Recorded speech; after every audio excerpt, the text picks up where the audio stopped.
Hello friend, welcome two GB take zone. मेरा नाम राकेश गोयल है और आज की इस वीडियो में हम सीखेंगे व्हाट इज वीसीबी और साथ ही में सीखेंगे हम फ्रेंड वीसीबी की पार्ट्स की जो डिटेल्स है वो अच्छे से सीखेंगे कि कौन सा पार्ट कैसे काम करता है। तो फ्रेंड स्टार्ट करते हैं। तो फ्रेंड हम देखते हैं वीसीबी क्या होता है। वीसीबी की आपको फोटो दिखाई गई है और वीसीबी की एक डेफिनेशन है। अब इसमें फ्रेंड हम क्या सीखते हैं, वीसीबी क्यों बोलते हैं इसको। वीसीबी इसलिए बोलते हैं फ्रेंड, जो इसमें आर्क होती है जब हम फिक्स कॉन्टैक्ट को मूविंग कॉन्टैक्ट से कनेक्ट करते हैं। सप्लाई जो होती है रेंज उसकी 11 केवी टू 33 केवी होती है। उसको जब इनपुट से आउटपुट टर्मिनल से कनेक्ट होती है वो उसमें जो मीडियम रहता है वो वीआई रहता है, जिसको हम वैक्यूम इंटरप्टर बोलते हैं फ्रेंड। ये वैक्यूम इंटरप्टर जो होता है इसमें जब आर्क एक्सटिंग्विश होती है, मीन्स जो स्पार्क होता है वो क्या होता है, कम करता है ये वैक्यूम। और जो जैसे ही आपने एसी भी देखी होगी, उसमें आर्क शूट होता है, उसमें एयर होती है, एयर सर्किट ब्रेकर। लेकिन इसमें वैक्यूम होता है, इसमें क्या होता है, स्पार्क होता है ज्यादा, इसलिए इसमें वैक्यूम यूज करते हैं क्योंकि वोल्टेज रेंज ज्यादा है। और इसमें जो ओपनिंग और क्लोजिंग कॉन्टैक्ट में जो गैप होता है फ्रेंड वीआई में, वो होता है 9 mm का। इसकी टेस्टिंग भी होती है, हम वो नेक्स्ट वीडियो में देखेंगे। तो फ्रेंड अभी हम सेकंड पार्ट की तरफ चलते हैं। हमारा पार्ट डिटेल्स क्या होती है। जैसे पार्ट्स ऑफ वीसीबी है फ्रेंड, इसमें क्या होता है, आपका फर्स्ट पार्ट होता है, जैसे आपने कभी भी वीसीबी देखा तो उसका आउटर कैबिनेट आपको दिखाई देता है। वो आउटर कैबिनेट क्या करता है, वो आउटर कैबिनेट पे आपको डिटेल मिलती है कि उसकी क्या स्पेसिफिकेशन है, वो कितनी रेटिंग का है, उसका ऑपरेटिंग वोल्टेज क्या है, ट्रिपिंग वोल्टेज क्या है। और ये जो आपका हाउसिंग भी बोलते हैं इसको, ये यूज इसलिए किया जाता है, ये एक तो उसको असेंबल करते हैं, जो मैकेनिकल स्ट्रक्चर होता है या फिर टेक्निकल स्ट्रक्चर होता है वो सब कुछ इसमें कवर होता है। और ये इंसुलेटेड होता है जिससे आपको शॉक नहीं लगता। तो फ्रेंड हम देखते हैं सेकंड पार्ट। सेकंड पार्ट में आप देखते हैं स्प्रिंग चार्जिंग मोटर। अब आपने देखा होगा कि आप कोई भी एसी भी देखते हैं या वीसीबी देखते हैं तो फ्रेंड इसमें एक स्प्रिंग चार्जिंग मोटर होती है जो आपकी कनेक्ट होती है, जैसे कि फोटो में दिखाया गया हुआ है। और इससे क्या होता है, spring charge motor automatically charge करता है आपके मैकेनिज्म स्प्रिंग को, जिससे क्या होता है, आपका ब्रेकर है वो रेडी पोजीशन में आ जाता है कि आप उसको क्लोज कर सकते हो। और ये जो मोटर आपकी ऑपरेटेड होती है ये एक्सटर्नल सप्लाई से होती है जो 230 वोल्ट होती है। आप इसको मैनुअल में भी चार्ज कर सकते हैं with the help of Henle. अब फ्रेंड हम नेक्स्ट स्टेप में देखते हैं मैकेनिकल स्प्रिंग। मैकेनिकल स्प्रिंग जो होता है आपका, जो फ्रेंड आपका मैकेनिकल स्प्रिंग होता है, ये वीसीबी में भी होता है आपका और एसीबी में ही होता है। ये जो बड़े सर्किट ब्रेकर होते हैं उसमें मैकेनिकल स्प्रिंग होते हैं। या आपको शॉर्ट दिखाया गया अलग से मैकेनिकल स्प्रिंग होता है जो। अब इसमें क्या होता है फ्रेंड, मैकेनिकल स्प्रिंग जो आपका यूज होता है वो रेडी करता है पोजीशन को कि स्प्रिंग चार्ज है या नहीं है। ये यहाँ पे इंडिकेशन भी दिखाया गया हुआ है, spring charge not charge symbol, जिससे पता चल जाता है आपका जो ब्रेकर है वो क्लोज के लिए रेडी है या नहीं है। यह स्प्रिंग आपको चार्ज करना पड़ेगा with the help of external supply, जिससे हम मोटर के साथ भी या फिर हैंडल के साथ में भी कर सकते हैं। दूसरा इसी में फ्रेंड एक है आपका काउंटर। यहाँ पे आपको एक काउंटर भी दिखाई दे रहा है। वीसीबी में और एसीबी में आपका एक काउंटर भी लगा होता है, जिससे आपको पता चलता है कि आपने उसको कितने टाइम ऑन ऑफ किया है। अब जो फोर्थ स्टेप है फ्रेंड, उसमें हम देखते हैं वैक्यूम इंटरप्टर। यही वीसीबी का मेन पार्ट होता है, जिसके कारण ही इसको वीसीबी बोला जाता है, क्योंकि ये वैक्यूम सर्किट ब्रेकर होता है। इसको हम जो वीआई बोलते हैं वैक्यूम इंटरप्टर होता है। ये आपके एक वीसीबी में 3 होते हैं, क्योंकि 11 केवी में या फिर भी एचटी सप्लाई में आपका 3 फेज होते हैं, तो ये किसी भी ब्रेकर में 3 मिलेंगे आपको। ये कुछ ऐसे दिखाई देते हैं, इसको हम कैंडल भी बोलते हैं। और इसकी कुछ टेक्निकल डिटेल है। अगर हम इसका क्रॉस सेक्शन व्यू देखते हैं इस फोटो में, तो इसमें आपको पता चल जाएगा कि इसका मूवेबल कॉन्टैक्ट कौन सा होता है, फिक्स कौन सा होता है, और आपका फिक्स एंड या सील कैसे होता है। जा क्लस्टर जो होते हैं बेसिकली आपका वीसीबी में इनपुट आउटपुट टर्मिनल को कनेक्ट करते हैं, जो हमें फोटो में दिखाई दे रहा है। उसके बाद क्या देखते हैं फ्रेंड, जा क्लस्टर को अलग से दिखाया गया है। इसकी हम क्या करते हैं, जब सर्विस करते हैं तो इनको क्लीन करते हैं, क्योंकि यही जो आपके पार्ट होते हैं आपके इनपुट टर्मिनल और आउटपुट टर्मिनल कनेक्ट होते हैं, जिससे आपका वोल्टेज फ्लो करती है और करंट फ्लो करता है। तो ये जो आपके फोटो में दिखाई दे रहा है, इसको हम जो ऊपर वाली फोटो है जो ये है, इसमें कनेक्ट करते हैं। जब हम वीसीबी को रैक इन करते हैं तो ये जाके कनेक्ट होते हैं। और ये अच्छे से कनेक्ट होते हैं, इसलिए ऐसे बनाए होते हैं क्लस्टर टाइप में, ये ग्रुप में फंस जाते हैं। आप इसको मेल फीमेल कनेक्टर की तरह भी बोल सकते हो।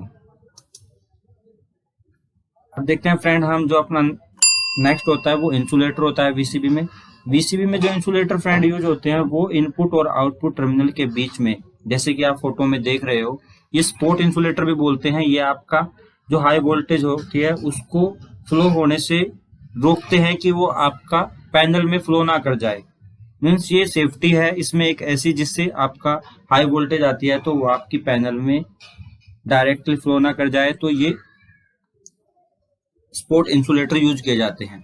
अब इनकी भी एक वैल्यू होती है फ्रेंड, जैसे कि हम देखते हैं कि ये 11 केवी में यूज किया है, तो अगर हम एक फेस की बात करते हैं तो 11 केवी में वन फेस में जो आता है, अगर हम 11,000 को डिवाइड करते हैं √3 से, मीन्स आपका 1.732, ये तो आपका आता है कुछ 6.5 समथिंग के आसपास में। मीन्स आपका एक फेस में इतना वोल्टेज फ्लो करता है, तो इसकी वैल्यू जो होती है वो आपकी मोर होती है 2 या 3 टाइम्स, मीन्स ये आपका 15 केवी तक का होता है। अब नेक्स्ट में हम फ्रेंड देखते हैं ऑन ऑफ स्विच। आपका जो वीसीबी होता है, फोटो में जैसे देख रहे हो कि आपको जब कैबिनेट लगा होता है तो आपको वहां पे ऑन ऑफ स्विच दिए होते हैं। ये आप कब यूज करते हो फ्रेंड, जब आपका टीएनसी काम नहीं करता है और आपको ये मैनुअली यूज करना होता है। जब आप इसको मैनुअली ही चार्ज करोगे स्प्रिंग हैंडल के थ्रू वीसीबी को और ऑपरेट करते हैं, तो अब ऑपरेट करने के बाद फ्रेंड आपका एक ऑन ऑफ कंडीशन का सिंबल भी होता है वीसीबी में, जिससे आप देख के पता चल जाता है कि आपका वीसीबी ऑन है या ऑफ है। अब नेक्स्ट में जो फ्रेंड है हमारा कनेक्टिंग स्विच। कनेक्टिंग स्विच क्या होता है फ्रेंड हमारे वीसीबी में, जिससे हमें पता चलता है, जिससे हमारी टोटली हमारी जो कम्युनिकेशन होती है कंट्रोलिंग पैनल के साथ में वीसीबी की, वो कनेक्टिंग स्विच के थ्रू होती है।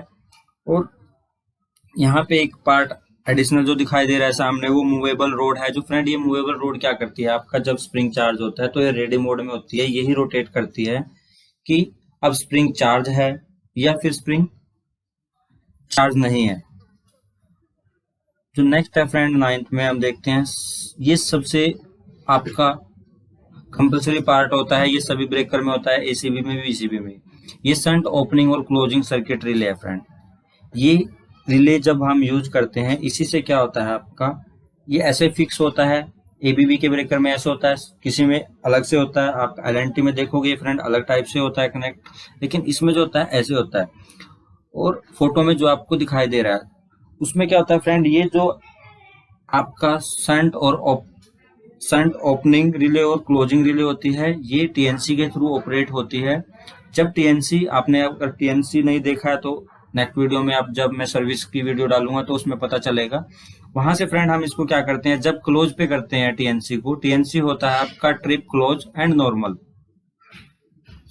तो उसमें क्या होता है फ्रेंड, जब आप इसको सी की तरफ करते हैं तो क्लोजिंग रिले ऑपरेट होती है और ब्रेकर आपका ऑपरेट हो जाता है। जब आपको इसको टी पे ले जाती हो तो ट्रिपिंग साइड में हो जाता है, मीन्स वो आपका क्लोज ओपन कमांड दे देता है आपके ब्रेकर को, और वो ब्रेकर आपका ओपन कंडीशन में आ जाता है। तो ये फ्रेंड आपका जो दोनों रिले होती है ओपनिंग क्लोजिंग, ये एक्सिलरी सप्लाई पे डिपेंड करती है या कनेक्ट होती है, जो 24 वोल्ट डीसी होती है, जिसको हम एक्सटर्नल या एक्सिलरी एक पावर पैक लगा होता है कंट्रोलिंग के लिए पैनल में, उससे कनेक्ट होती है। अब हम जो नेक्स्ट में देखेंगे फ्रेंड वो होता है वीसीबी कंट्रोलिंग केबल। अब हमने वीसीबी के सभी पार्ट्स देखे हैं, लेकिन ये कम्युनिकेट कैसे करते हैं, हमने कॉन्टैक्ट देखे थे। वो कॉन्टैक्ट जब इकट्ठे होके हम एक केबल यूज करते हैं या कंपनी बना के देती है हमें, जैसे एबीबी ने दिया हुआ है, कम्युनिकेशन पोर्ट बोल सकते हैं, कंट्रोलिंग केबल बोल सकते हैं। इसके कुछ जो आपको दिखाई दे रहा है इसमें फोटो में भी, जहाँ पे एरो है, यहाँ से पता चलता है आपको कि ये कम्युनिकेशन पोर्ट होता है। इसमें पिन होती है अप्रोक्स 25, और ये स्टैंडर्ड नहीं है, ये किसी में कम और ज्यादा हो सकती है, लेकिन ओवरऑल कंट्रोलिंग जो होती है इस कम्युनिकेशन पोर्ट के थ्रू ही कंट्रोल पैनल की होती है, जिसमें आपके सिंबल शो होते हैं आपके पैनल में कि स्प्रिंग चार्ज है, ब्रेकर ऑन है, ऑफ है, ट्रिप है, या ये जो कमांड आती है टीएनसी के थ्रू, वो इसी कम्युनिकेशन पोर्ट के थ्रू कनेक्ट होती है। लास्ट में फ्रेंड जो हमारा एक पॉइंट है, आपको यहाँ पे रैक दिखाई दे रहा है, जो रैक इन रैक आउट मैकेनिज्म होता है, इसकी हेल्प से ही आप ब्रेकर को इन आउट करते हो। तो फ्रेंड, अगर आपको ये वीडियो अच्छी लगी है तो आप इस वीडियो को शेयर करें अपने फ्रेंड के साथ और लाइक करें, और अच्छी वीडियो के लिए मेरे YouTube चैनल को सब्सक्राइब करें। नेक्स्ट वीडियो में फ्रेंड मैं आपको लाइव कैसे हम VCB की सर्विस करते हैं उसकी वीडियो अपलोड करूंगा, जो आपको बहुत अच्छी लगेगी और प्रैक्टिकली बहुत ही डिटेल से। वो वीडियो बहुत लेंथी हो सकती है, लेकिन उसमें आपका सब कुछ क्लियर हो जाएगा।